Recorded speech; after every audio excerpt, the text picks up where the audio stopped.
Hello and welcome to my channel. Today I will talk about a book called Stay With Me, written by Ayobami Adebayo. She is a Nigerian. The setting of the book is Nigeria during the 1980s. The author goes back in time to describe how Jide, the main character, met with her husband. And the two are married, but they are childless, so the whole story revolves around their state of childlessness. So you see, the way in African cultures, babies are a main ingredient in a marriage.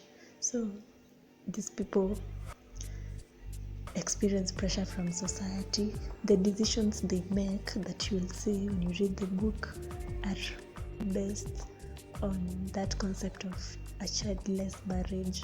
They do very many things to try to bring children in their lives.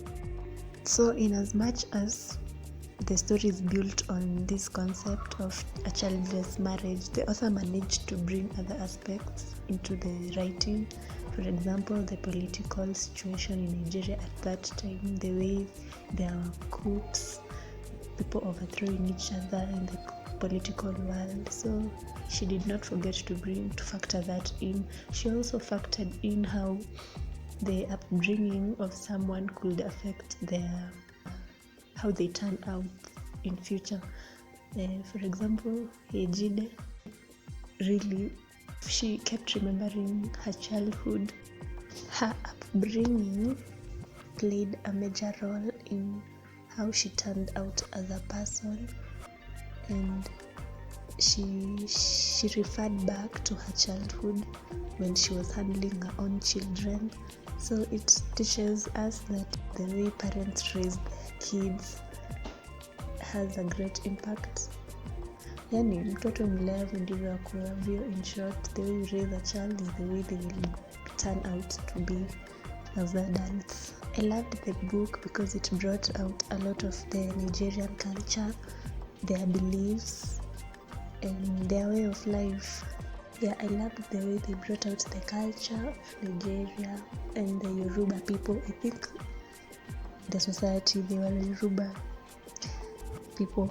I loved how the author talked about the Nigerian culture, their food, their ceremonies, that thing of telling stories at night, it was included there, and I loved it. Then she used those Nigerian sayings. There were stories from Nigerian culture. There was a story about a specific kind of tree in the forest that took away someone's family. Then she had to go and promise that tree that her firstborn will belong to the forest, something like that.